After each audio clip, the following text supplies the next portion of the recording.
Hello दोस्तों, हम लोग पढ़ रहे थे इंग्लिश ग्रामर में प्रेजेंट परफेक्ट टेंस यानी एक्टिव और पैसिव वॉइस चल रही थी। उसमें से हम लोग प्रेजेंट इंडेफिनिट और प्रेजेंट कंटीन्यूअस देख चुके हैं।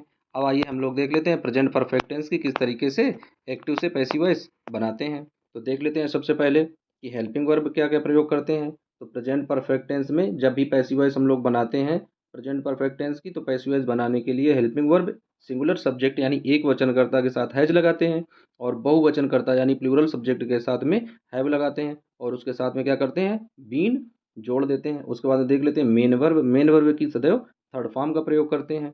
अब आइए देख लेते हैं कि अफर्मेटिव सेंटेंस यानी साधारण वाक्य के साथ किस तरीके से पैसिव वॉइस बनाते हैं।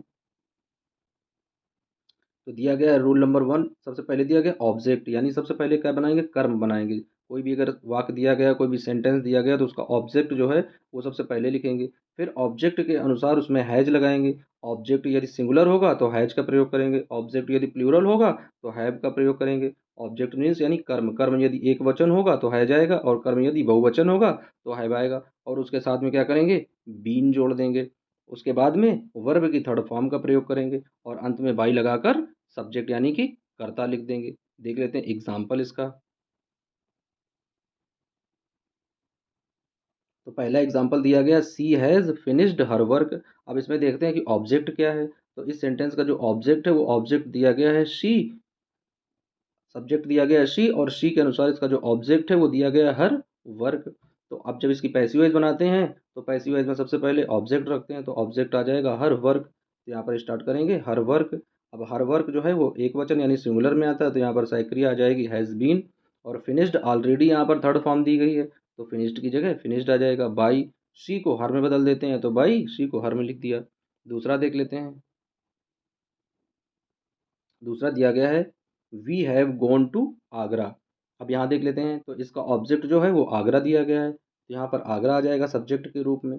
तो Agra has been gone by और वी को अस में बदलते हैं, तो वी का अस आ जाएगा। अब देख लेते हैं निगेटिव सेंटेंस। निगेटिव सेंटेंस में किस तरीके से पैसिव वॉइस बनाते हैं। निगेटिव सेंटेंस मतलब नकारात्मक वाक्य, यानी नकारात्मक वाक्यों की किस तरीके से पैसिव वॉइस बनाते हैं।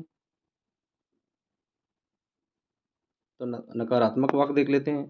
तो नकारात्मक वाक्य में हेल्पिंग वर्ब यानी सहायक क्रिया क्या लगाते हैं, सबसे पहले हैज़ या हैव और प्लस उसमें नॉट जोड़ देते हैं और नॉट के बाद में बीन लगाते हैं। यानी यदि एक वचन है तो हैज़ नॉट बीन, यदि बहुवचन है ऑब्जेक्ट तो हैव नॉट बीन। अब उसके बाद में मेन वर्ब देखते हैं। तो मेन वर्ब की सदैव थर्ड फॉर्म का प्रयोग करते हैं, क्योंकि पैसिव वॉइस में हम लोग जानते हैं कि मेन वर्ब सदैव थर्ड फॉर्म में प्रयोग की जाती है। अब एग्जाम्पल देख लेते हैं। तो दिया गया you have not taught him. अब इसका देखते हैं ऑब्जेक्ट क्या है। तो ऑब्जेक्ट दिया गया है यहाँ पर हिम, तो हिम जो है वो ही का होता है, ही को हिम में बदलते हैं। तो इस वजह से जब ये सब्जेक्ट के रूप में आएगा तो ही हो जाएगा, तो हिम को ही में बदल दिया। अब ही जो है वो सिंगुलर है यानी एक वचन है, तो एक वचन कर्ता के साथ सहायक क्रिया हैज़ नॉट बीन आ गई। उसके बाद में टॉट जो दिया गया ये तो थर्ड फॉर्म है ऑलरेडी, तो वही लिख देंगे taught by you. Not changeable होता है, बदलता नहीं है, तो यू की जगह यू आ जाएगा। तो इस तरीके से पैसिव वॉइस बनाते हैं। आइए देखते हैं दूसरा एग्जाम्पल। दूसरा एग्जाम्पल दिया गया है, Ashok has not done his work. अब इसका देख लेते हैं ऑब्जेक्ट यानी कर्म क्या है। तो ऑब्जेक्ट दिया गया है हिज वर्क, तो यहाँ पर आ जाएगा हिज वर्क। अब हिज वर्क सिंगुलर है यानी एक वचन है, तो उसके अनुसार सहायक क्रिया हैज़ नॉट बीन। डन यहाँ पर थर्ड फॉर्म दी गई है, तो डन की जगह डन आ जाएगा। बाई अशोक यहाँ पर जो सब्जेक्ट है यानी करता था यहाँ पर आ जाएगा, तो बाई लगाकर कर्म के रूप में लिखेंगे, तो बाई अशोक आ जाएगा। अब देख लेते हैं इंट्रोगेटिव सेंटेंस यानी प्रश्नवाचक वाक्य। तो इंट्रोगेटिव सेंटेंस में देख लेते हैं क्या करते हैं। तो हेल्पिंग वर्ब सबसे पहले लगाते हैं यानी हैज, यदि एक वचन है ऑब्जेक्ट तो हैज आएगा, बहुवचन है तो हैव आएगा और प्लस बी मेन वर्ब की थर्ड फॉर्म का प्रयोग करते हैं। अब देख लेते हैं किस तरीके से प्रयोग करेंगे। यानी ये जो वाक्य होते हैं प्रश्नवाचक वाक्य होते हैं। प्रश्नवाचक वाक्य, तो देख लेते हैं प्रश्नवाचक वाक्य।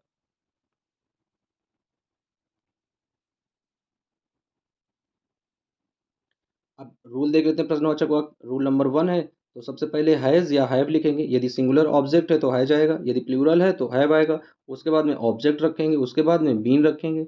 यदि नॉट दिया गया है तो बीन के पहले नॉट लगाएंगे, उसके बाद में वर्ब की थर्ड फॉर्म का प्रयोग करेंगे और अंत में बाई लगाकर सब्जेक्ट लिखेंगे। अब देख लेते हैं इसका एग्जाम्पल। तो दिया गया I have completed my homework. तो देख लेते हैं यहाँ पर हैव जो दिया गया है वो आई के हिसाब से यहाँ पर प्लूरल है आई, इस वजह से बहुवचन की सहायक क्रिया हैव लगाई गई है। लेकिन यहाँ पर दिया गया माई होमवर्क जो है वो एक वचन होता है, सिंगुलर होता है, इस वजह से यहाँ पर सहायक क्रिया जो है वो हैज़ प्रयोग की जाएगी। तो हैज़ माई होमवर्क, उसके बाद में बीन लगाएंगे और कंप्लीटेड ऑलरेडी थर्ड फॉर्म है तो कंप्लीटेड आ जाएगा। उसके बाद में बाई, आई को मी में बदल देते हैं तो मी आ जाएगा और लास्ट में क्वेश्चन मार्क का चिन्ह लगा देते हैं। दूसरा देख लेते हैं। दूसरा दिया गया has he played the hockey. अब देख लेते हैं किस तरीके से बनेगा। तो हैज़ जो दिया गया, अब यहाँ पर दिया गया द हॉकी इधर आएगा, अब इधर ऑब्जेक्ट है तो इधर सब्जेक्ट के रूप में बनेगा। तो ये एक वचन है तो यहाँ पर भी हैज़ लगा देंगे। तो हैज़ द हॉकी, उसके बाद में बीन लगाएंगे। प्लेड तो थर्ड फॉर्म दी गई तो प्लेड की जगह प्लेड आ जाएगा। बाई, ही को हिम में बदल देते हैं तो ही की जगह बाई हिम आ जाएगा। दूसरा देख लेते हैं एग्जाम्पल। दूसरा एग्जाम्पल दिया गया has the cat not drunk the milk.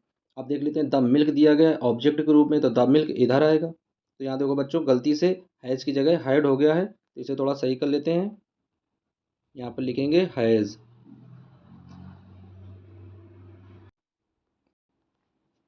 तो यहाँ पर सही कर लेते हैं, हैज़ की जगह हैज़ हो गया तो यहाँ पर लिख लेते हैं हैज़। जहाँ पे हैड है वहाँ पर हैज़ कर लेंगे। तो क्या बनाएंगे, द मिल्क, उसके पहले हैज़ लगा देंगे यानी has the milk not been drunk by the cat. The cat यहाँ पर सब्जेक्ट था, यहाँ पर आकर ऑब्जेक्ट हो गया। अब देख लेते हैं इसका दूसरा।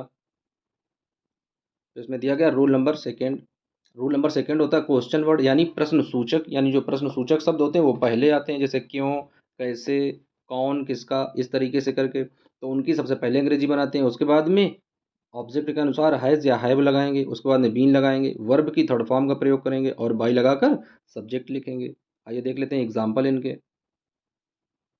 तो पहला एग्जाम्पल दिया गया है why has Hamid solved his questions. तो देखिए व्हाई दिया गया, ये क्वेश्चन वर्ड है यानी प्रश्न सूचक शब्द है तो व्हाई की जगह तो व्हाई आ जाएगा, इसमें नॉट चेंज होगा। अब उसके बाद में दिया गया हिज क्वेश्चन सिंगुलर है, एक वचन है तो हिज क्वेश्चन के साथ में यहाँ पर सिंगुलर की सहायक क्रिया यानी हैज लग जाएगा। उसके बाद में बीन सॉल्व्ड बाई हामिद। दूसरा देखते हैं। दूसरा दिया गया how have the boys plugged the flowers. अब देखते हैं हाउ यहाँ पर लगा क्वेश्चन वर्ड तो हाउ की जगह तो हाउ आ जाएगा। उसके बाद में यहाँ पर हैव जो था वो द बॉयज के अनुसार लगाएगा, द बॉयज प्लूरल है। अब देख लेते हैं यहाँ पर दिया गया द फ्लावर्स ऑब्जेक्ट है, यहाँ आएगा तो सब्जेक्ट के रूप में प्रयोग होगा। तो द फ्लावर्स यानी फूल, बहुत सारे फूल दिए गए, एस लगा यानी ये प्लूरल है तो यहाँ पर सहायक क्रिया जो है वो हैव आ जाएगी। उसके बाद में बीन लगाएंगे प्लग्ड बाई और यहाँ पर जो द बॉयज सब्जेक्ट था यहाँ पर आएगा तो ऑब्जेक्ट हो जाएगा। अंत में क्वेश्चन मार्क चिन्ह लगा देंगे। तीसरा देख लेते हैं। तीसरा जो दिया गया has Poonam not brought the bag. तो यहाँ देख लेते हैं तो हैज़ की जगह हैज आ गया क्योंकि यहाँ दिया गया द बैग सिंगुलर है, इस वजह से हैज़ द बैग, नॉट की जगह नॉट आ जाएगा। बीन अपने मन से लगाते हैं यानी हैज़ नॉट बीन और हैव नॉट बीन, इस तरीके की सहायक क्रिया प्रयोग करते थे।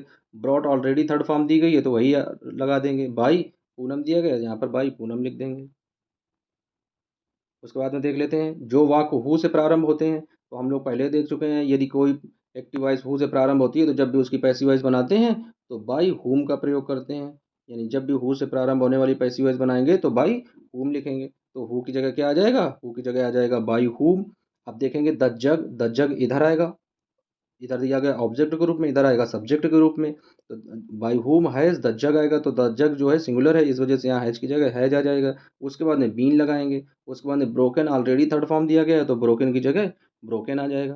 तो बच्चों इस तरीके से प्रेजेंट परफेक्ट टेंस की पैसिव वॉइस बनाते हैं। बच्चों यदि वीडियो आप लोगों को अच्छा लगा हो और अच्छे से समझ में आया हो तो वीडियो को लाइक करें और चैनल को सब्सक्राइब कर लें। जय हिंद बच्चों, धन्यवाद।